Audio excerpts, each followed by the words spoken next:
সূরাতুল হজের এক আয়াতে আল্লাহ বলেন, ওয়া আন্নাস সাআতা আতিয়াতুল লা রাইবা ফিহা,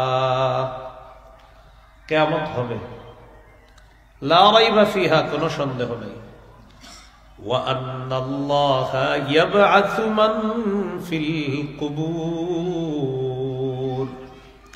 যারা কবরে আছে আল্লাহ তাদেরকে আবার পুনরুত্থান করবে। সূরা মুমিন বা সূরা গাফিরের মধ্যে আছে 24 পারার 13 নম্বর পৃষ্ঠা শুরুতে আছে, ইন্নাস সাআতা লাআতিয়াতুল লা রাইবা ফিহা, কিয়ামত অবশ্যই আসবে, কোনো সন্দেহ নাই।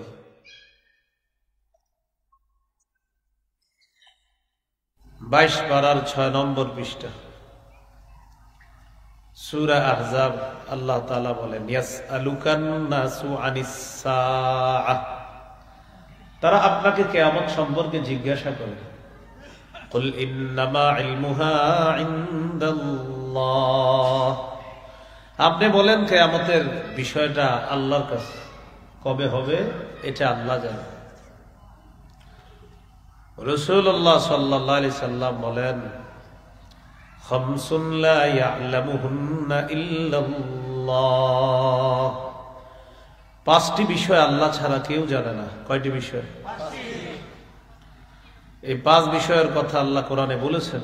21 পারা 13 নম্বর পৃষ্ঠার শেষের দিকে আল্লাহ বলেন, ইন্নাল্লাহা ইনদাহু ইলমুস সাআহ, 1 নম্বর আল্লাহর কাছেই কিয়ামতের জ্ঞান, এটা কোনো মানুষের কাছে নেই। এই বিষয়টা মানুষ জানে না, আল্লাহ ছাড়া কেউ জানে না, নবীরাও জানে না। 2 নম্বর ওয়া ইউনাজ্জিলুল গায়স, তিনি বৃষ্টি অবতীর্ণ করবেন, কখন কোন জমিনে কি পরিমাণ তিনি জানে। মাঝে মাঝে আমরা দেখি একটু পরে মনে হয় ফাটায় ফেলবে বৃষ্টি, কিন্তু হয় না। তো হবে কিনা এটা আল্লাহ জানেন। 3 নম্বর وَيَعْلَمُ مَا فِي الْأَرْحَامِ, মায়ের পেটে সন্তান, রেহেমে যে সন্তান আছে, এই সন্তান ছেলে হবে না মেয়ে হবে আল্লাহ জানেন। তাহলে আল্ট্রাসাউন্ড করলে যেটা, সেটা তো সন্তানের রূপ আসার পরে। সন্তানের রূপ আসার আগে পারলে কাউরে বলতে বললেন কি হবে, এটা কেউ পারবে না, এটা কে জানেন? একমাত্র। 4 নম্বর ওয়ামা তাদরি নাফসুম মাযা তাকসিবু গাদা, কোন মানুষ জানে না সে আগামীকাল কি উপার্জন করবে। আপনার টার্গেট হলো আমার ডেইলি যে পরিমাণ ব্যবসা হয়, তো 1-1.5 হাজার হয়, কালকে একটু ভালো অবস্থা হইতে পারে 2000 2500 হয়ে গেছে 5000 হইতে পারে। এটা যে হবে এটা আপনি জানেন না, জানেন আল্লাহ। আবার একদিন বলবেন আপনার আব্বা আম্মাকে, কালকে ব্যবসা ইনশাল্লাহ আশা করা যায় ভালো হবে, খুব আশাবাদী আপনি, কারণ এমন একটা দিন ব্যবসা ভালো হয় সাধারণত সচরাচর হয় না। এই জন্য আগামীকাল কি উপার্জন করবে কোন মানুষ এটা জানেন আল্লাহ। আশাবাদী হওয়া খারাপ না, বাকি কালকে আসলে আমি কি করতে পারবো না পারবো এটা আল্লাহ জানেন।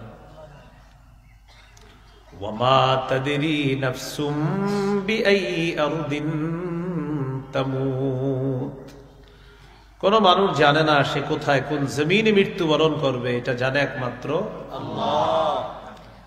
তো এই 5টার মধ্যে একটা হলো কিয়ামত। আর এই বিষয়ে কাফেররা মতভেদ করে, আল্লাহ বলে তাদের এই মতভেদ কখনো সঠিক না, অচিরেই জানবে কিয়ামত হবে কিনা। বুঝে আসছেন? সূরা নাবা 4-5 নম্বর আয়াত।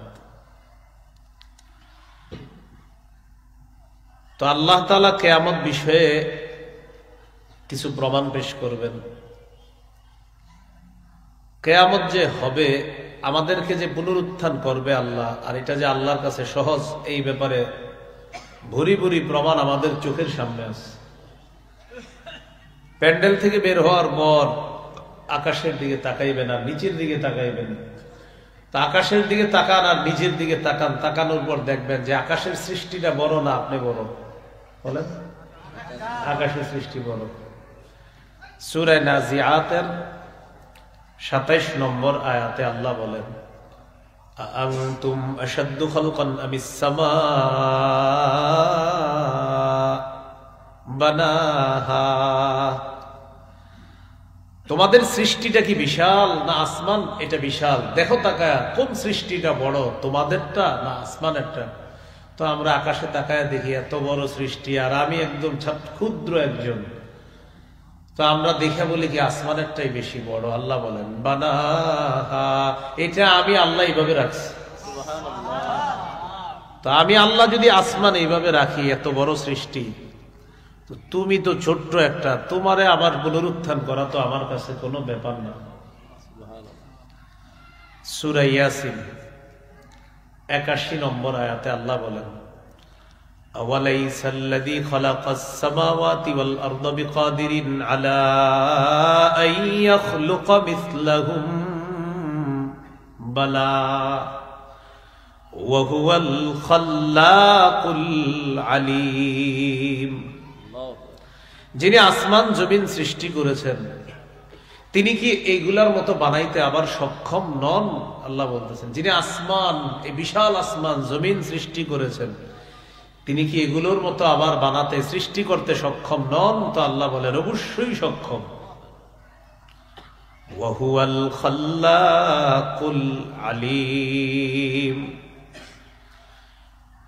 তিনি সর্বশ্রেষ্ঠ স্রষ্টা, তিনি সবচেয়ে মহাজ্ঞানী। সুবহানাল্লাহ। তাহলে বুঝে শুনে আমরা এখন বলি আমাদের সৃষ্টিটা বিশাল না আসমানেরটা? এটা কে সৃষ্টি করেছে? আল্লাহ। তো আমাদেরকে তো কোনো ব্যাপারই না।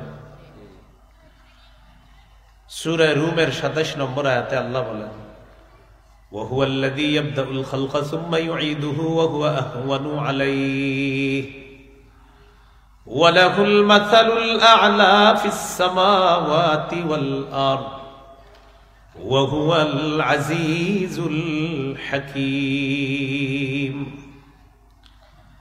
আল্লাহ তাআলা বলেন তিনি সৃষ্টির সূচনা করেন, আমি আপনি কিছুই ছিলাম না, অনস্তিত্ব থেকে অস্তিত্ব দান করেছেন আল্লাহ। সূরা দাহারের 1 নম্বর আয়াতে আল্লাহ বলেন হাল আতা আলাল ইনসানি হিনুম মিনাদ দাহর লাম ইয়াকুন শাইআম মাযকুরা। অবশ্যই মানুষের উপর এমন একটা সময় এসেছে যখন উল্লেখ করার মতো সে কিছুই ছিল না। এখন বুঝা শুনে বলেন এই যে উল্লেখ করার মতো আপনি কিছুই ছিলাম না, এই কিছুই ছিলাম না থেকে এখন যে কিছু আসি করছে কে? আল্লাহ। তো এটাই বলতেছেন তুমি কিছুই ছিল না। এবার সূরা রুমের 27 নম্বর আয়াতে কি বলে দেখেন ওয়া হুয়াল্লাযী ইয়াবদাউল খালকা সুম্মা ইউঈদুহু, তিনি ওই স্রষ্টা ইয়াবদাউল খালকা, যিনি সৃষ্টির সূচনা করেন। তাহলে আমার আপনাকে সূচনা করেছেন আল্লাহ, অনস্তিত্ব থেকে অস্তিত্বে এনেছেন আল্লাহ। সুম্মা ইউঈদু, তিনি আবার পুনরায় তাকে সৃষ্টি করবেন। সুবহানাল্লাহ। আবার পুনরায় মারা যাবে এরপরে। এখন আল্লাহ যে কথাটা বললেন ওয়া হুয়া আহওয়ানু আলাইহি, আল্লাহ তাআলা বলেন পরের বার সৃষ্টি করা এটা তো আগের চাইতে আরো সহজ, আহওয়ান অধিক সহজ। আমার আপনার কোনো স্যাম্পল ছিল না, স্যাম্পল ছাড়াই সৃষ্টির সূচনা আল্লাহ করেছেন। এখন আমার আপনার একটা স্যাম্পল আছে। আল্লাহ বলেন স্যাম্পল ছাড়া তোমাকে প্রথম বানাইলাম আমি আল্লাহ। এখন তো তুমি আছো আব্দুর রহিম, তুমি আব্দুর রহমান, অমুকে অমুক, তোমাদের স্যাম্পল আছে। এই পরের বার তোমাকে আবার পুনরুত্থান করা আরো সহজ। তুমি কেমনে মনে করো তোমার আমি পুনরুত্থান করতে পারবো না? আপনাদের বুঝে আসতেছিনি? তাহলে এখন আমরা স্যাম্পল আছি, তো আবার তোমাকে পুনরুত্থান করা এটা তো সহজ। ওয়ালাহুল মাসালুল আ'লা ফিস সামাওয়াতি ওয়াল আরদ, আসমান জমিনের সর্বোচ্চ মহিমা আল্লাহর, তার জন্যই সর্বোচ্চ মহিমা। ওয়া হুয়াল আজিজুল হাকীম, তিনি মহাপরাক্রমশালী মহাপ্রজ্ঞাময়। তাহলে আমাকে আপনি আবার পুনরুত্থান করা আল্লাহর কাছে কঠিন না আরো সহজ? এবার আঙ্গুলের মাথাগুলা দেখেন সবাই, আঙ্গুলের মাথা দেখছেন নি? হ্যাঁ, আচ্ছা, এটা দিয়ে কি দেই? টিপ দেই। আচ্ছা, এখানে আমরা যারা আছি সবাই মনে করেন চেহারা একরকম, সবার কথার কথা ধরে নেন, একরকম চেহারা, দেখতে একরকম, লম্বা একরকম, শরীর একরকম, আঙ্গুলের ছাপ মিলবে? আল্লাহ তাআলা বলেন বালা কাদিরিনা আলা আন নুসাউইয়া বানানা। দুনিয়ার মধ্যে যার আঙ্গুল আমি যাকে দিয়েছিলাম, কিয়ামতের ময়দানে ওই সাপওয়ালা আঙ্গুলের মাথাটা অবিকল ওই মানুষটাকে আমি আল্লাহ আবার দিতে সক্ষম। সাপ মিলে না তোমাদের কারোটা? অবাক হয়ে গেছে, এটা আল্লাহ কেন বললেন? আমাদের ইয়াকিন, আমাদের বিশ্বাস পাকাপুক্ত করার জন্য যে মানুষ, তোমার যে মাথার সাপগুলা সারা দুনিয়া এক করলেও তো তোমরা এই সাপ মিলাইতে পারবা না। ওই সাপওয়ালা আব্দুর রহমান যে, সাপওয়ালা আব্দুর রহিম যে, ওরে ওর আঙ্গুলের মাথাওয়ালা, ওই মাথাওয়ালা আঙ্গুলটা ওকেই দান করে। এটা আমি আল্লাহ, এত মারাত্মক একটা জিনিস যেটা পৃথিবীর কেউ পারে না নকল করতে, এটাও আমি আল্লাহ যখন তোমাকে দিব, তো তোমার বডি তো আমার কাছে ব্যাপার না। আরে বুঝে আসতেছিনি? তা আল্লাহ তাআলা বলেন 1 থেকে 3 নম্বর আয়াত সূরা নাবার, যে কিয়ামত এই বিষয়ে কাফেররা মতভেদ করে। 4-5 নম্বর আয়াতে ঝগড়া, আল্লাহ তাআলা ধমক দিছে যারা ঝগড়া করে, অবশ্যই জানবা কিয়ামত হবে কিনা, পুনরুত্থান হবে কিনা জানবা। এবার 6 নম্বর আয়াত থেকে আল্লাহ কিছু প্রমাণ পেশ করতেছে, মন দিয়ে শুনেন প্রমাণগুলা। আল্লাহ তাআলা বলেন আলাম নাজআলিল আরদা মিহাদা, আমি কি জমিনকে বিছানা বানাইনি? সুবহানাল্লাহ, জমিনকে কি বানাইছে? সূরা বাকারার 21-22 নম্বর আয়াতে আল্লাহ বলেন ইয়া আইয়ুহান নাসু তাকু রাব্বাকুমুল্লাযী খালাকাকুম ওয়াল্লাযীনা মিন ক্বাবলিকুম লাআল্লাকুম তাত্তাকুন الذي جعل لكم الأرض فراشا والسماء بناء। কি বলে দেখেন, হে মানুষ তোমরা তোমাদের রবকে ভয় করো, হে মানুষ তোমরা তোমাদের রবের ইবাদত করো। ইয়া আইয়ুহান নাসু উবুদু রাব্বাকুমুল্লাযী খালাকাকুম, হে মানুষ তোমরা তোমাদের রবের ইবাদত করো, যিনি তোমাদেরকে এবং তোমাদের পূর্বে যারা অতিবাহিত হয়েছে তাদেরকে সৃষ্টি করেছে। তো আল্লাহ বলেন কেন এটা করবা? লাআল্লাকুম তাত্তাকুন, যাতে তোমরা মুত্তাকি হতে পারো। তাহলে কি বললেন? হে মানুষ উবুদু রাব্বাকুম, তোমরা তোমাদের রবের ইবাদত করো, যিনি তোমাদেরকে আর তোমাদের পূর্ববর্তী যারা দুনিয়া থেকে বিদায় নিয়েছে, অতিবাহিত হয়েছে, তাদেরকে যিনি সৃষ্টি করেছেন তার ইবাদত করো। কেন? যাতে তোমরা মুত্তাকি হও। এখন ওই রব কে? আল্লাহ বলেন আল্লাযী জাআলা লাকুমুল আরদা ফিরাশা, যিনি তোমাদের জন্য এই গোটা জমিনটাকে বিছানা বানিয়েছেন। ওয়াস সামাআ বিনাআ, আসমানটা ছাদ বানাইছে। এখন একটু বুঝেন, এই যে জমিনটা কি বানাইছে? একটা শিশুকে আমরা আদর করে যত্ন করে যেইভাবে ওরে বিছানায় রাখি, ঠিক আল্লাহ আমাদেরকে তেমন মায়া করে এই জমিনটা বিছানা বানায়।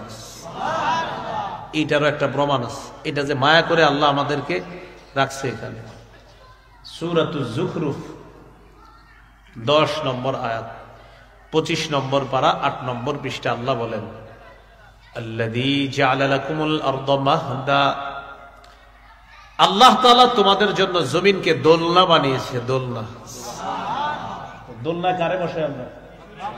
তাহলে শিশুকে মায়া করি, তাই বলি ওরে দোলনায় বসাও। আল্লাহ মায়া করে বলতেছেন আমি তোমাদের জন্য জমিনকে দোলনা বানাইছি। ওয়াজআলা লাকুম ফিহা সুবুলান লাআল্লাকুম তাহতাদুন, আর এই জমিনের মধ্যে অনেক রাস্তা দিয়েছি যেন তোমরা ওই রাস্তা দিয়ে হাঁটা চলা করে গন্তব্যে পৌঁছতে পারো।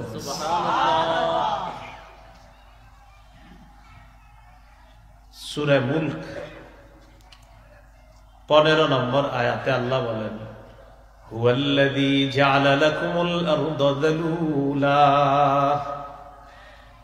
আমি তোমাদের জন্য জমিনকে করেছি অনুগত। তিনি ওই সত্তা যিনি তোমাদের জন্য জমিনকে অনুগত করে দিয়েছেন। আল্লাহ তাআলা তোমাদের জন্য জমিনকে অনুগত করে দিয়েছেন। ফামশু ফি মানাকিবিহা, আল্লাহ বলেন তোমরা জমিনের কাঁধের উপর চলো। জমিন তোমাদের জন্য অনুগত করে দিয়েছেন। ফামশু, তোমরা চলো, ফি মানাকিবিহা, জমিনের কাঁধের উপর। ওয়াকুলু মির রিজকি, আর আল্লাহর দেওয়া রিজিক থেকে ভক্ষণ করো। জমিন কেমন অনুগত, এত অনুগত বানায়া দিছে, হাল চাষ করে ওখানে দানা লাগাইতেছেন, আর ওই জমিনের নিচ থেকে আল্লাহ আপনার রিজিকের ব্যবস্থা করে দিচ্ছে। অনুগত, বলেন কি বানাইছে জমিনকে? অনুগত। তো এখন আল্লাহ কি বলে দেখেন একটু, আমরা সব আয়াত থেকে শেষের শিক্ষাটা নিব। কি বলতেছে দেখেন, ওয়াল্লাযী জাআলা লাকুমুল আরদা যালুলা, তিনি তোমাদের জন্য জমিনকে অনুগত বানিয়েছেন। ফামশু ফি মানাকিবিহা, জমিনের কাঁধের উপর তোমরা চলো। ওয়াকুলু মির রিজকি, আল্লাহ রিজিক থেকে তোমরা ভক্ষণ করো। শেষে কি বললেন দেখেন, ওয়া ইলাইহিন নুশুর, আল্লাহর কাছে পুনরায় জীবিত হয়ে আবার তোমাদের ফিরে যেতে হবে। আল্লাহ বুঝাইলেন অনুগত জমিন পেয়েছ, এটা চিরস্থায়ী না, ক্ষণস্থায়ী। এটার উপরে চলবা, এটাও চিরস্থায়ী না, ক্ষণস্থায়ী। এখানে আমার রিজিক ভক্ষণ করবা, এটাও চিরস্থায়ী না, ক্ষণস্থায়ী। ওয়া ইলাইহিন নুশুর দিয়ে আল্লাহ বললেন আমার কাছে আবার পুনরায় জীবিত হয়ে যখন আসবা, ওই জমিনে চলাচল আর রিজিকের হিসাবগুলা কিন্তু দিতে হবে। আল্লাহর কাছে কি যাইবা, আবার গিয়ে কিন্তু হিসাব দিতে হবে, ঠিকঠাক মতো চলছো কিনা, উল্টা পাল্টা কিছু করো নাই তো, হিসাব দিতে হবে। এখন দেখেন আল্লাহ কি বললেন, আলাম নাজআলিল আরদা বিহাদা, সূরা নাবা, যেটা আমরা আলোচনা চলতেছে 6 নম্বর আয়াত। তিনি কি তোমাদের জন্য জমিনকে বিছানা বানাননি? তাহলে বলেন আমাদের জন্য জমিন বিছানা বানিয়েছেন কে? আল্লাহ। এখন প্রশ্ন হলো এই জায়গায় কিয়ামতের প্রমাণ কোনটা? প্রমাণ হলো এত বড় জমিন তোমাদের জন্য বিছানা বানাইলাম, এত বড় সৃষ্টিটাকে বিছানা বানাইলাম, তো তুমি ছোট্ট একটা সৃষ্টিকে আমি আল্লাহ আবার পুনরুত্থান করা, এটা আমার কাছে কোনো ব্যাপার না। 2 নম্বর প্রমাণ দিতেছে 7 নম্বর আয়াতে, ওয়াল জিবালা আওতাদা, তিনি কি মজবুত পাহাড়গুলোকে পেরেক বানাননি? জিবাল শব্দটা বহুবচন, এটার একবচন জাবালুন, অর্থ পাহাড়। আওতাদ শব্দটা বহুবচন, এটার একবচন ওয়াতাদুন, অর্থ পেরেক। ওয়াল জিবালা আওতাদা, তিনি কি পাহাড়গুলোকে পেরেক হিসাবে জমিন স্থাপন করেননি? এর মানে হলো এই জমিনের নিচে পানি, পানির উপরে আমরা ভাসমান জমিনের উপর বসে আছি, কিন্তু জমিন নড়াচড়া করে না। আল্লাহ বলেন কেন জানো? ওয়াল জিবালা আওতাদা, মজবুত পাহাড়কে পেরেক হিসাবে জমিনের উপর বসায়া দিয়া জমিনের নড়াচড়া বন্ধ করে তোমাদের বসবাসের উপযোগী করে দিয়েছে। এই জন্য ওয়াল জিবালা আওতাদা। এখন এখান থেকে প্রমাণ নেন, প্রমাণ কোনটা? যে পাহাড় এত বড় একটা সৃষ্টি, যেটা দিয়ে জমিনকে আমি এইভাবে হেলে ধুলা থেকে আটকায়, পাহাড়টাকেও একদিন আমি আল্লাহ টুকরা টুকরা করে দিব। টুকরা টুকরা করার পর এরপর আমি আল্লাহ পুরা জমিনটাকে সমতল বানায় ফেলবো। এটা যদি আমি সক্ষম হই, তো তুমি ছোট্ট একটা সৃষ্টিকে আবার কেন পুনরুত্থান করতে পারবো না? এটা আল্লাহ প্রমাণ দিচ্ছে পারবো। তাহলে ওয়াল জিবালা আওতাদা, পাহাড়গুলোকে আল্লাহ বানিয়েছেন পেরেক, এই জন্য জমিনের নড়াচড়া বন্ধ আছে। এরপরে আল্লাহ তাআলা বলেন ওয়া খালাকনাকুম আজওয়াজা, আমি তোমাদেরকে জোড়ায় জোড়ায় সৃষ্টি করেছি। সূরা ইয়াসিন যারা পড়েন নিয়মিত 36 নম্বর আয়াতে আছে, সুবহানাল্লাযী খালাকাল আজওয়াজা কুল্লাহা, পুত পবিত্রতা বর্ণনা করছি ওই সত্তার যিনি সব কিছুকে জোড়ায় জোড়ায় সৃষ্টি করেছেন। সূরা জারিয়াতের 49 নম্বর আয়াতে আল্লাহ বলেন ওয়া মিন কুল্লি শাইইন খালাকনা যাওজাইনি লাআল্লাকুম তাযাক্কারুন। কত নম্বর আয়াত? 49। বলেন কত নম্বর? 49 এর আগে কত? 48। 48 এর আগে এই 47 48-এ আল্লাহ কি বলে আর 49-এ কি বলে একটু মন দিয়ে শুনেন। সূরা জারিয়াতের 47 48 আগে শুনি, পরে শুনবো 49। 47 নম্বর আয়াতে আল্লাহ বলেন, ওয়াস-সামাআ বানাইনাহা বিআইদিন ওয়া ইন্না লামুসিউন। আল্লাহ তাআলা বলেন, আসমানকে আমি আল্লাহ ক্ষমতা বলে সৃষ্টি করেছি। সুবহানাল্লাহ। ওয়াস-সামাআ বানাইনাহা বিআইদিন ওয়া ইন্না লামুসিউন। আসমান আমি নিজ ক্ষমতা বলে স্থাপন করেছি, এইভাবে বানিয়েছি। ওয়া ইন্না লামুসিউন, আমি আল্লাহ সম্প্রসারণকারী। এটা 47। এবার 48। ওয়াল আরদা ফারাশনাহা, জমিনকে আমি আল্লাহ বিছানা করে দিয়েছি। ফানি'মাল মাহিদুন, আমি আল্লাহ কতই না উত্তম বিস্তৃতকারী। আমি কতই না উত্তম বিস্তৃতকারী, আমি কত সুন্দর বিছানা বিছিয়ে দিই। তাহলে 47 নম্বর আয়াতে, 48-এ, আবার 47-এ, 48-এ। তাহলে বলেন তো জমিনের বিপরীতে, আসমানের বিপরীতে। এবার 49 নম্বর আয়াতে আল্লাহ বলেন, ওয়া মিন কুল্লি শাইইন খালাকনা যাওজাইন, আমি প্রত্যেকটা জিনিস জোড়ায় জোড়ায় সৃষ্টি করেছি। মানে আসমানের বিপরীতে জমিন দেখো, আর জমিনের বিপরীতে আসমান। 49-এ গিয়ে বললেন, ওয়া মিন কুল্লি শাইইন খালাকনা যাওজাইন, আমি প্রত্যেকটা জিনিস জোড়ায় জোড়ায় সৃষ্টি করেছি। লাআল্লাকুম তাযাক্কারুন, যাতে তোমরা উপদেশ গ্রহণ করতে পারো। তো জোড়ায় জোড়ায় কিভাবে? পুরুষ নারী, নারী পুরুষ, জমিন আসমান, আসমান জমিন, সাদা কালো, কালো সাদা, আলো অন্ধকার, অন্ধকার আলো, সব জোড়ায় জোড়ায় সৃষ্টি করেছেন আল্লাহ তাআলা। তাহলে এবার বলেন ইহকাল। হ্যাঁ, তো ইহকাল যেহেতু করেছি, পরকালও আছে, তাই তোমার মৃত্যুর পর আবার আরেকটা জগৎ আছে, বিশ্বাস করো। এটাই হলো প্রমাণ। আপনারা বুঝতেছেন নি সবাই? এটা আল্লাহ তাআলা বললেন, ওয়া খালাকনাকুম আজওয়াজা, আমি তোমাদেরকে জোড়ায় জোড়ায় সৃষ্টি করেছি। এরপরে আল্লাহ তাআলা বলেন, ওয়াজআলনা নাওমাকুম সুবাতা, আমি তোমাদের ঘুম নিদ্রাকে বানিয়েছি ক্লান্তি দূরকারী। সুবহানাল্লাহ, কি দূরকারী? বিজ্ঞান বলে কোন মানুষ যদি 6 মিনিটও গভীর ঘুম ঘুমাইতে পারে, তার মধ্যে নতুন করে আবার আল্লাহ তাআলা সজীবতা সৃষ্টি করে দেয়। 6 মিনিট যদি আপনি গভীর ঘুম ঘুমাইতে পারেন, নতুন করে আল্লাহ আবার সজীব সৃষ্টি করে দিবে আপনার, আপনার প্রাণ সঞ্চার ফিরে পাবেন 6 মিনিট। তাহলে ঘুম কত বড় নেয়ামত! না আপনাদের কিন্তু মাথায় খালি আসবে যে হুজুর ঘুমের লগে কিয়ামতের সম্পর্ক একটু পরে বুঝাইতেছি, মন দিয়ে শুনে না। কারণ আল্লাহ তাআলা দলিল দিতেছে, তো আমার রবের দলিল তো অবশ্যই সঠিক। ওয়াজআলনা নাওমাকুম সুবাতা, আমি তোমাদের ঘুম করেছি ক্লান্তি দূরকারী। মানুষ সারাদিন কাজ করে, তা আল্লাহ তাআলা তাকে ঘুম পাড়ায়, এই ঘুমের মাধ্যমে তার ক্লান্তি আল্লাহ দূর করে দেয়। ঘুম আল্লাহ প্রদত্ত এক মহা ঔষধের নাম হলো ঘুম। সহিহ বুখারীর বর্ণনা 1975 নম্বর হাদিস, 1975। রাসূলুল্লাহ সাল্লাল্লাহু আলাইহি সাল্লামের কাছে এক সাহাবীর ব্যাপারে অভিযোগ গেছে। অভিযোগ, হুজুর এই সাহাবী রাতের বেলা ঘুমায় না, সারা রাত খালি তাহাজ্জুদ করে, বিবির হক আদায় করে না। দিনের বেলা তার বাড়িতে মেহমান আসে, মেহমানদের কোনো খোঁজ খবর রাখে না, কারণ কামাই রোজগারি করে না, মেহমানদের খাওয়াবে কি? নবীজি ডাকলেন, এদিকে আসো তুমি। ওই সাহাবী, ঘটনা কি?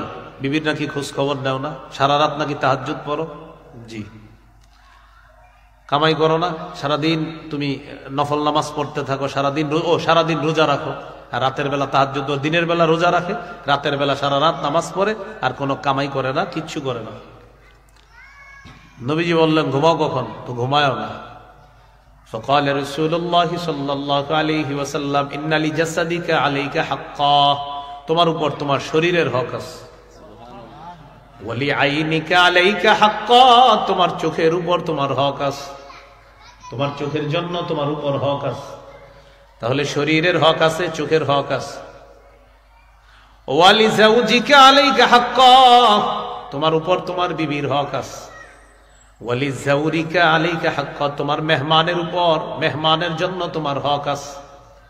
তাহলে তোমার শরীরের জন্য তোমার হক আছে, তোমার চোখের জন্য তোমার উপর হক আছে, তোমার স্ত্রীর জন্য তোমার উপর হক আছে, তোমার মেহমানের জন্য তোমার উপর হক আছে, তোমার চোখের জন্য তোমার উপর হক আছে। দাদা, তুমি ঘুমাইতে হবে, চোখকে বিশ্রাম দিতে হবে। এই ঘুম, এটা আল্লাহ প্রদত্ত এক মহা ঔষধের নাম হলো ঘুমানো। কি করা? ঘুমানো। তো এই জন্য আমি এগুলার খুব বিরোধিতা করি, যে সকাল 8টা থেকে ওয়াজ শুরু করা। হ্যাঁ, 8টায়, এরপরে আবার করবেন 9টায়, আবার 10টায়, আবার 11টা। আমার তো এগুলা এখন কেউ বলে না, বললে মনে করেন ইচ্ছা মতো কিছু কোরআন হাদিস দিয়া প্রমাণ দিয়া বলে দিই, না আপনি কোন আপনার কথা মানবো না শরীয়ত মানবো। একটু 10টায় আসা যায় না, একটু জোরের আগে আসা যায় না, একটু জোরের পরে আসা যায় না, একটু 2টায় আসা যায় না, একটু 3টায় আসা, কেন এত কিছু কেন করতে হবে? দিনের নামে বদ্দিন কেন করতে হবে বলেন? আপনার শরীরের হক কোথায়? আপনার চোখের হক কোথায়? আপনার স্ত্রীর হক কোথায়? এটা আপনার দুনিয়ার সব দায়িত্ব আল্লাহ তাআলা দিয়ে পাঠান নাই তো? যথেষ্ট ওলামায়ে কেরাম এখন আমাদের দেশেও আছে। কেন আপনার অমুক দূর থেকে একজনকে আনতে হবে? আনার পর এরপরে আপনাকে ওনারে বলতে হবে যে হুজুর ঘুমটুম দরকার নেই, আপনি বইরা যান, এরপরে আসেনি কেন? কেন? শরীর নেই, চোখের হক আছে, শরীরের হক আছে, স্ত্রীর হক আছে। এটা শরীয়ত, শরীয়ত আপনি মানতে হবে। আবেগ দিয়ে এটার উপর প্রাধান্য বিস্তার করা যাবে না। শরীয়তকে আগে রাখতে হবে, আবেগ পরে রাখতে হবে। আমার আবেগকে শরীয়ত ওয়ালা আবেগ বানাতে হবে। বানাতে হবে আবেগকে কি ওয়ালা? আবেগ শরীয়ত ওয়ালা।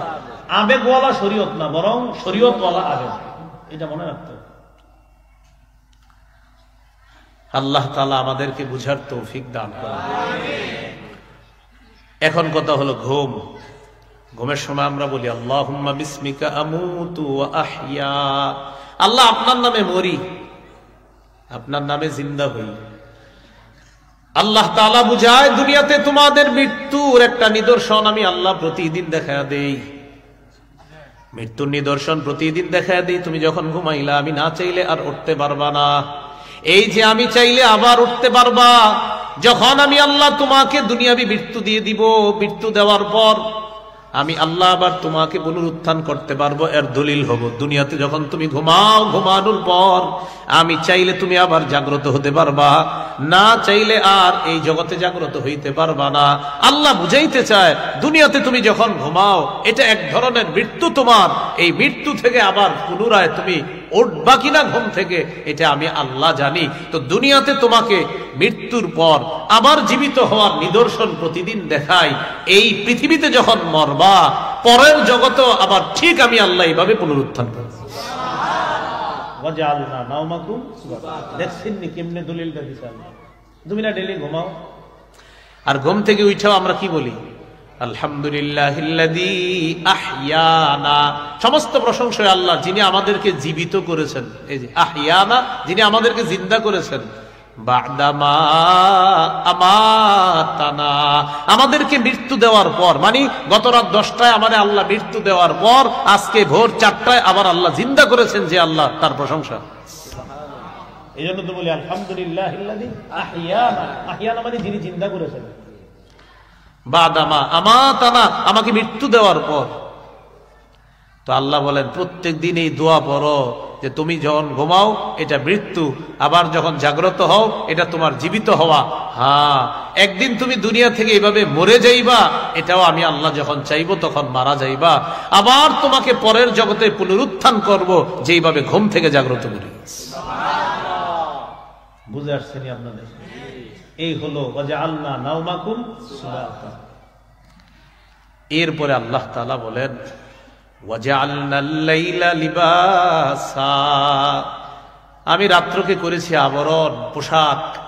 এই পোশাক তোমাদের জন্য আমি আল্লাহ দিনের উপরে এই রাত নামক পোশাক আমি আল্লাহ পরায় দিই। কেন জানো? চারদিকের আওয়াজগুলা যেন বন্ধ থাকে, তোমার জন্য একটা আরামের ঘুম হয়। তোমার জন্য একটা কি হয়? আরামের ঘুম হয়। তো এবার বলেন তো, রাতের বিপরীতে, দিনের বিপরীতে, ইহকালের বিপরীতে, পরকালের বিপরীতে, কিয়ামতের দলিল। তো আল্লাহ বলেন রাতটা কেন দিলাম? রাত দিলাম পোশাক হিসাবে। কিসের পোশাক? দিনের উপরে আমি একটা অন্ধকারের পোশাক পরায়া দিই। ওই অন্ধকারে আমি আল্লাহ প্রদত্ত অনেক কিছু আমি আল্লাহ নাজিল করি, যেন আরামে তোমার ঘুমটা হয়। চারদিকের আওয়াজগুলা বন্ধ করে দেই। বান্দা তোমাকে খুব ভালোবাসি, তো তাই তোমার আরামের ঘুমের জন্য আমি আল্লাহ এই ব্যবস্থাপনা করি।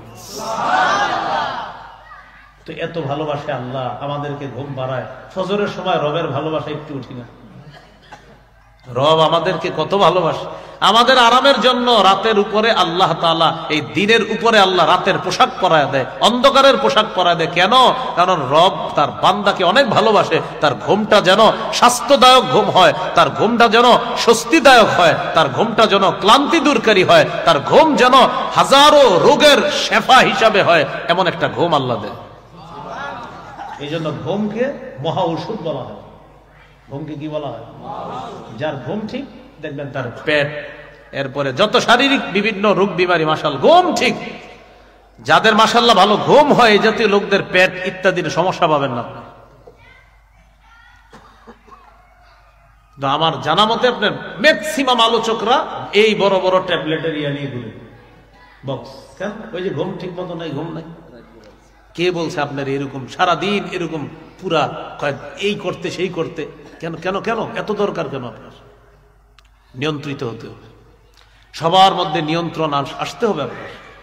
এই নিয়ন্ত্রণহীন জীবন আপনাকে কে বলছে? আপনি কোন শরীয়ত আপনাকে বলছে যে জীবনকে এইভাবে অনিয়ন্ত্রিত বানানোর জন্য? আল্লাহ আমাদেরকে বুঝার তৌফিক দান করে। এগুলো আমি মনে করেন আমারই বল, আমি এমনি রোগা টাইপের সেই ছাত্র জীবন থেকে, এরপরে আমার তো চাপ দেওয়ার সুযোগই নেই কোনো। তো আল্লাহ তাআলা বলেন ওয়াজআলনা লাইলা লিবাসা, রাতকে করেছি আবরণ, পোশাক। দিনের উপর একটা পোশাক পরিয়ে দিয়েছি আমি আল্লাহ, আমাদের ঘুমটা যেন আরামের ঘুম হয়। এবার ঘুমায় কি করব আমরা? সকালবেলা উঠা ফজরের নামাজ পড়ার পর ওয়াজআলনা নাহারা মাআশা, দিনকে করেছি তোমার জীবিকা অন্বেষণের জন্য। তাহলে রাতে মোবাইল চালানো যাবে না, তাড়াতাড়ি ঘুমায়া যাবেন, আর আমার একটা ঘুম ঘুমাইবেন। 4টা বাজে 2 রাকাত 4 রাকাত তাহাজ্জুদ নামাজ পড়বেন, পড়ার পর একটু জিকির আজগার বৈশা বৈশা কম্বলের তলে লেপের নিচে করার যে কি আরাম, কি মজা, যে না করবেন সে বুঝবেন না। একদিন কইরা দেখবেন খুব মজা। আর রাতের বেলা যদি তাহাজ্জুদে দাঁড়ায়া যাইতে পারেন, সহিহুত তারগীবের 630 নম্বর হাদিসে আছে, রাজুলুন কামা ফি লাইলাতিন বারিদাতিন মিন ফিরাশিহি ওয়া লিহাফিহি ওয়া দিসারিহি, লেপ কম্বল ইত্যাদি ছেড়ে যদি কেউ ওযু করে নামাজের মধ্যে দাঁড়ায়া যায়, আল্লাহ খুশিতে তাকে দেখে হাসতে থাকে। এই শীতের রাতে করে কি দেখো, ফেরেশতাদেরকে বলে কেউ করে কি দেখছো? ওইভাবে এই ঠান্ডা পানি দিয়ে উযু করে নামাজে দাঁড়াইছে। আল্লাহ ফেরেশতাদেরকে বলে মা হামালা আবদি হাদা আলামা সনা, আচ্ছা ও এইভাবে তাহাজ্জুদ নামাজে দাঁড়াইছে কেন বলো তো তোমরা? আল্লাহ তো সব জানে। তো ফেরেশতারা বলে আল্লাহ দুই কারণে, রাজা আমা ইনদাক ওয়া শাফকাতাম মিম্মা ইনদাক, আপনার থেকে নেয়ামত পাওয়ার আশায় আর আপনার আযাবের ভয়ে। আল্লাহ বলেন ফেরেশতারা সাক্ষী থাকো, আতাইতুহু মা রাজা, যে আশায় দাঁড়িয়েছে দিয়ে দিলাম। ওয়া আম্মানতুহু মিম্মা ইয়াখাফ, যে ভয়ে দাঁড়িয়েছে ভয় থেকে নিরাপত্তাও দিয়ে দিলাম। সুবহানাল্লাহ মানে কি? পড়বেননি? হ্যাঁ, সুবহানাল্লাহ মানে হলো এই যে হুজুর, হ্যাঁ কথা ঠিক, আর আমরা পড়বো ইনশাআল্লাহ। রেডিমেড সুবহানাল্লাহ যেন না হয়, আসলে সুবহানাল্লাহ মানে হুজুর হ্যাঁ জি এই কথাটা সঠিক, আমরাও ইনশাআল্লাহ এটা করব। আল্লাহ তাআলা তৌফিক দান করেন। তাহলে রাত হলো ঘুমানোর জন্য, দিন হলো জীবিকা অন্বেষণের জন্য। দিনের বড় একটা নেয়ামত হলো সূর্য। দিনের বড় একটা নেয়ামত কি? সূর্য। আল্লাহ তাআলার আজীব এক নেয়ামত। এটা জ্বলন্ত একটা গ্যাস, এই সূর্যটা। মানুষ যদি গবেষণা করে এখান থেকে জ্বালানি সংগ্রহ করা যায় সোলার ইত্যাদির মাধ্যমে, এটা না করে কয়লা আরো ইত্যাদি পুড়িয়ে এই পৃথিবীটারে দূষিত করতেছে মানুষ, এ ঠিক হচ্ছে না।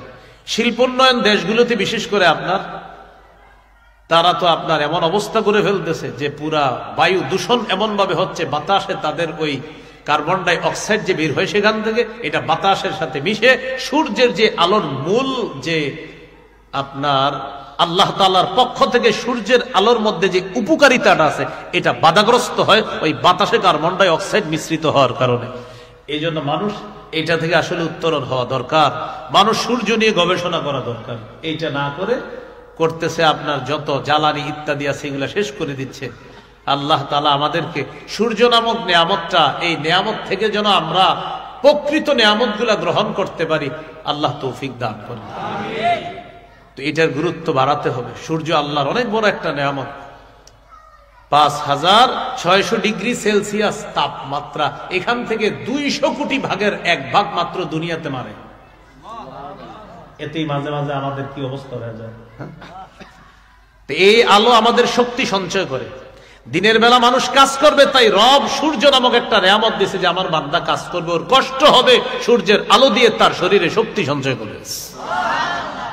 আল্লাহ তাআলা শক্তি সঞ্চয় করে। তো এবার আল্লাহ বুঝায়, এত বড় একটা নিয়ামত রাখলাম দিনের বেলা সূর্য, দিনের বেলা যে সূর্য নামক নিয়ামতটা রাখলাম, এই সূর্য নামক নিয়ামতটা এত বড় ভারী, পৃথিবী থেকে প্রায় 3 লক্ষ গুণেরও আরো বেশি পরিমাণ ওজনওয়ালা একটা সূর্য, 3 লক্ষেরও বেশি ওজনওয়ালা একটা সূর্য আমি আল্লাহ স্থাপন করলাম, যা তুমি এইভাবে দেখতে পাও। তো এত বড় সৃষ্টিটা তোমার এইভাবে দেখাই, তোমারে পুনরুত্থান করা আমার কাছে কেন ব্যাপার বলো? তো দিনের বেলা আমরা কাজ করলে কষ্ট হয়, আমাদেরকে শক্তি সঞ্চয় করার জন্য আল্লাহ কি দিয়েছেন আসমানে? সূর্য দিয়েছেন। তো ওয়াজআলনা নাহারা মাআশা, এরপর আল্লাহ বলেন ওয়া বানাইনা ফাওকাকুম সাবআন শিদাদা, তোমাদের উপরে ছাদ হিসাবে 7 আসমান, মজবুত মজবুত 7টা আসমান আমি আল্লাহ স্থাপন করেছি। কয়টা আসমান? কেন জানো? আল্লাহ বলেন ওয়াজআলনাস সামাআ সাকফাম মাহফুজা, তোমাদেরকে সুরক্ষা দেওয়ার জন্য আমি আল্লাহ এই সুরক্ষিত ছাদ তথা আসমানকে তোমাদের জন্য একটা সুরক্ষিত ছাদ হিসাবে স্থাপন করেছি। তোমাদেরকে সুরক্ষা দেওয়ার জন্য একটা সুরক্ষিত ছাদ আমি আল্লাহ স্থাপন করেছি। কোন খুঁটি ছাড়া আল্লাহ এটাকে উঠায় রাখছে। সূরা রুমের 25 নম্বর আয়াতে আল্লাহ বলেন وَمِنْ آيَاتِهِ أَنْ تَقُومَ السَّمَاءُ وَالْأَرْضُ بِأَمْرِهِ, আল্লাহ বলেন আসমান এবং জমিন এইভাবে যে আছে, আসমানটা এইভাবে আছে, জমিনটা এইভাবে আছে, এটা আল্লাহর নিদর্শনাবলীর মধ্যে অন্যতম নিদর্শন। এটা কিভাবে আছে জানো? আমি আল্লাহর হুকুমে, খুঁটি ছাড়া আসমান দাঁড়িয়ে আছে, আমি আল্লাহর হুকুমে ওই পাহাড়ের মাধ্যমে এই ভাসমান পানির উপরে এই জমিনটা স্থির হয়ে আছে।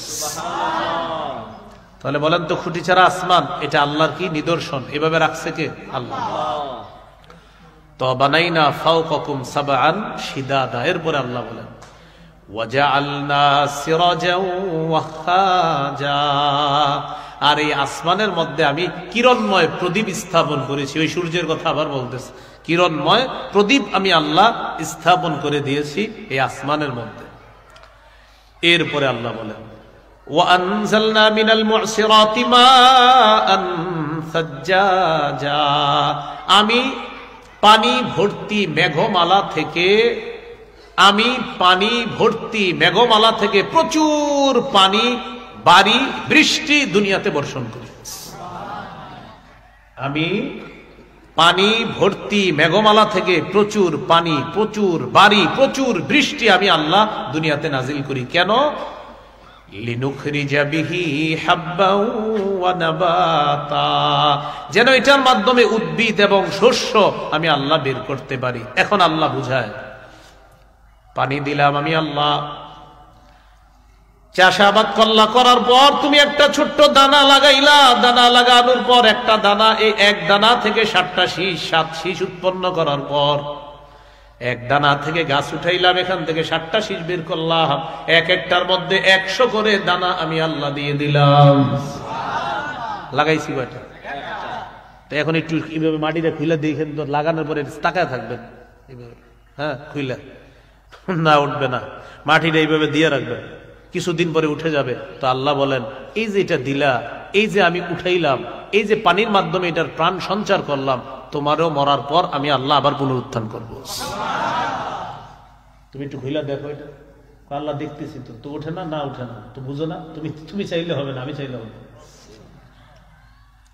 এক দানা আমরা লাগাইলাম, আসমানের পানি আল্লাহ দিলেন, তো আল্লাহ বলেন আমি আবার এগুলার প্রাণ ফিরিয়ে দিই, আমি আল্লাহ দুনিয়াকে সজীব করি পানি দ্বারা, মৃত জমিনকে আবার জিন্দা করি। তো মৃত জমিনকে যদি আমি আল্লাহ আবার জিন্দা করতে পারি, তোমার মৃত্যুর পর আবার তোমাকে জিন্দা করব। ওয়াজান্নাতিন আলফাফা, এবং ঘন পাতা ভর্তি বাগান দান করেছি, ঘন পাতা বিশিষ্ট বাগান আমি আল্লাহ দান করেছি। ফুলের বাগান, ফলের বাগান আমি আল্লাহ উৎপন্ন করি ওই পানির মাধ্যমে। কি উৎপন্ন করি? শস্য, উদ্ভিদ, ঘন পাতা বিশিষ্ট ফলের বাগান, ফুলের বাগান, ওই পানি ভর্তি মেঘমালার বৃষ্টি দিয়ে আমি আল্লাহ এটাকে উৎপন্ন করি। এইগুলো 16 নম্বর আয়াত পর্যন্ত। মানে আল্লাহ যে কিভাবে আবার কি করে, যে এটার মাধ্যমে এটা করি, এটার মাধ্যমে এটা সৃষ্টি করি, এটার মাধ্যমে এটা করি, এগুলো আল্লাহ তাআলা বুঝাইলেন। তোমার মৃত্যুর পর আবার তোমাকে আমি পুনরুত্থান করব, এটা আল্লাহ তাআলা অনেকগুলা নিদর্শনের মাধ্যমে আমাদেরকে বুঝিয়ে দিলেন। 17 থেকে 20 নম্বর আয়াতে এবার আল্লাহ বলেন, শোনো বান্দারা, কিয়ামত কিন্তু হয়েই যাবে। কি বলতেছে? কিয়ামত হয়ে যাবে। কিয়ামতটা যেদিন হবে সেদিন কঠিন মুহূর্ত হবে। সেদিন আল্লাহ বলেন, ইন্না ইয়াউমাল ফাসলি কানা মিকাতা, বিচার দিবস সুনির্ধারিত, ফয়সালার দিবস সুনির্ধারিত, মীমাংসার দিবস সুনির্ধারিত। বলেন, বিচার দিবস সুনির্ধারিত। সূরা হুদের 114 নম্বর আয়াতে আল্লাহ বলেন, 104 নম্বর আয়াতে আল্লাহ বলেন, ওয়া মা নুআখিরুহু ইল্লা লিআজালিম মা'দুদ। কিয়ামতের বিষয়টা আমি আল্লাহ মুলতবি করে রেখেছি কিছু কালের জন্য। মুলতবি, মুলতবি কারে বলে? মানে স্থগিত কারে বলে? মানে জিনিসটা হবে, আটকায় রাখছে। এর মানে কিয়ামতের বিষয়টা আল্লাহ বুঝাইতে চায়, ঘোষণা হয়ে গেল কিন্তু শুধু আটকায় রাখছি, হুকুম করব, ঘটে যাবে। মুলতবি করে রাখছে, স্থগিত করে রাখছে। তো স্থগিত কারে কয়? মানে একটা জিনিস হওয়ার স্থগিত করছে আল্লাহ। তো আল্লাহ বলেন, স্থগিত মানে এটা রেডি, খালি হুকুম করব, হয়ে যাবে। ওয়া মা নুআখিরুহু ইল্লা লিআজালিম মা'দুদ। তো আল্লাহ বলেন, ইয়াউমা ইয়াতি লা তাকাল্লামু নাফসুন ইল্লা বিইজনি, কেউ সেদিন আল্লাহর হুকুম ছাড়া কথা বলবে না। ফামিনহুম শাকিয়্যু ওয়া সাঈদ। আল্লাহ তাআলা বলেন, ওই বিচারের দিবসে, মীমাংসার দিবসে, সেদিন মীমাংসা হওয়ার পর দুইটা দল হবে।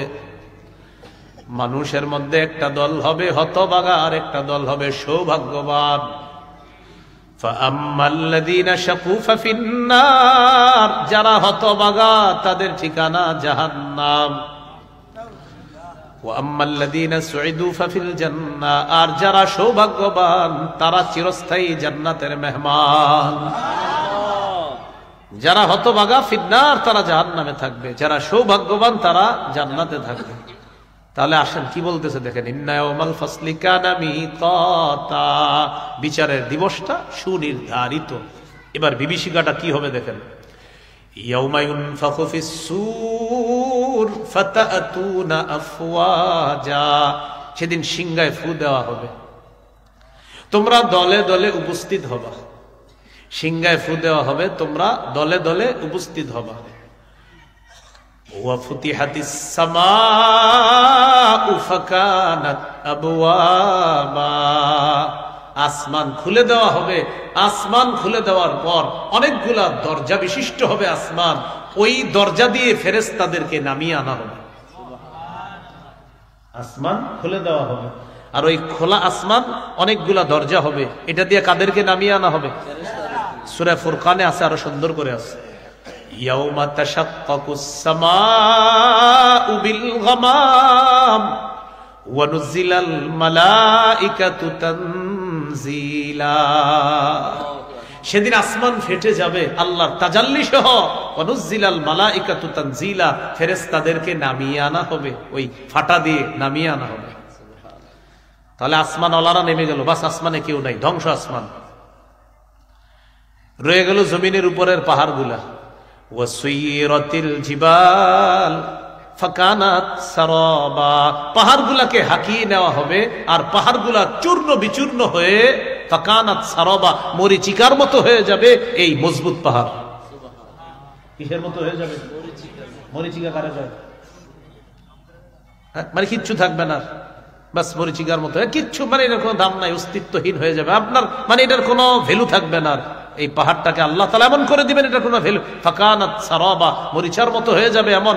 মরিচা কাকে বলে বা মরিচিকা কাকে বলে? মরিচিকা ওই পাহাড়। আমরা যখন সমুদ্রের মরুভূমির মধ্যে যাই, যাওয়ার পর দূর থেকে দেখি চিকচিক করতেছে, কি জানি পানি পানি পানি, সামনে গিয়ে দেখি পানি না। এই যে পানি পানি মনে হচ্ছে, আসলে কিছু না। আল্লাহ তাআলা বলেন এই পাহাড়গুলাকে হাকিয়ে নেওয়া হবে, এগুলা হয়ে যাবে মরিচিকার মতো।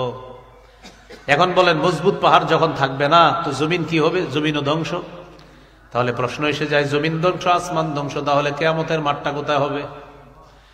সূরা ইব্রাহিমে আল্লাহ বলে দেয়, ইয়াউমা তুবাদদালুল আরদু গায়রাল আরদি ওয়াস সামাওয়াত,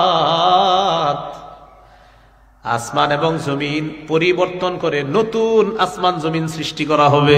সুবহানাল্লাহ, শুনছেন না আগে এটা? হ্যাঁ, ইয়াউমা তুবাদদালুল আরদু গায়রাল আরদি ওয়াস সামাওয়াত, এই জমিনের পরিবর্তে আরেকটা জমিন, আসমানের পরিবর্তে আরো আসমান, মানে এগুলা ধ্বংস, জমিন ধ্বংস, নতুন আসমান নতুন জমিন সৃষ্টি করে এটা আল্লাহ সমতল ভূমি বানিয়ে এটাকে কিয়ামতের মাঠ বানাবে।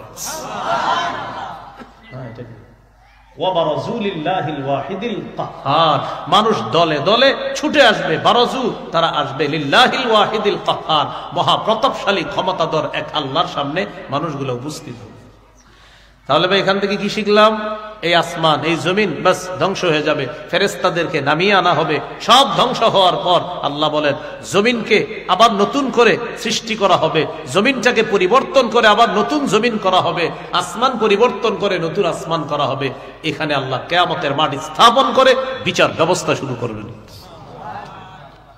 তো ফুতিহাতিস সামাউ ফাকানাত আবওয়াবা ওয়া সুয়িরাত সারাবা, এই হলো 20 নম্বর আয়াত। তো বিচার আপনার হওয়ার পর যখন বিচার হবে, এরপর একদল মানুষ জাহান্নামী হবে, তাদের ব্যাপারে আল্লাহ বলেন ইন্না জাহান্নামা কানাত মিরসাদাল লিত্তাগিনা মাআবা, নিশ্চয়ই জাহান্নাম ওত পেতে আছে, লিত্তাগিনা মাআবা, সীমালঙ্ঘনকারী যারা, নাফরমান যারা, তাদের জন্য ঠিকানা হিসাবে জাহান্নামটা ওত পেতে আছে। নাউজুবিল্লাহ। লাবিথিনা ফিহা আহকাবা, যুগ যুগ ধরে সেখানে থাকবে। লা ইয়াদুকুনা ফিহা বারদাও ওয়ালা শারাবা, সেখানে তারা কোনো ঠান্ডা কিছু পাবে না, কোনো পানিও পাবে না। ইল্লা হামিমাও ওয়া গাসসাকা, ফুটন্ত পানি পাবে আর গাসসাক পাবে, মানে জাহান্নামীদের পুঁজগুলা তাদেরকে দেওয়া হবে। জাহান্নামীরা বলবে ও ফেরেশতা খাবার লাগবে, খাবার। আল্লাহকে ফেরেশতা বলবে আল্লাহ জাহান্নামী খাবার চায়, আল্লাহ বলবে দিয়ে দাও, জাক্কুম খাওয়ায় দাও। লাকিলুনা মিন শাজারিন মিন জাক্কুম, সূরা ওয়াকিয়া। তো জাক্কুম খাবে, খাওয়ার পর আপনার গলায় আটকাবে কাঁটাযুক্ত ফল। তো এবার তারা বলবে পানি চাই, পানি পানি পানি লাগবে, পানি। তখন আল্লাহ তাআলা বলে দিবেন কি আর করা, দাও জাহান্নামীদের পুঁজগুলা পানি হিসাবে দাও। এই গাসসাক, গাসসাক ফাইহু সাদীদু আহলিন নার, জাহান্নামীদের রক্ত, পুঁজ ইত্যাদি এইগুলা পানি হিসাবে ওই তাদেরকে দেওয়া হবে পান করার জন্য। ইল্লা হামিমাও ওয়া গাসসাক জাযাআও ওয়িফাকা, আল্লাহ বলেন এটাই পূর্ণ প্রতিদান এদের, এটাই পূর্ণ প্রতিদান হিসাবে এটাই তাদেরকে দেওয়া হবে। তাদের অপরাধ কি? আল্লাহ বলেন ভয়ঙ্কর দুইটা অপরাধ তাদের।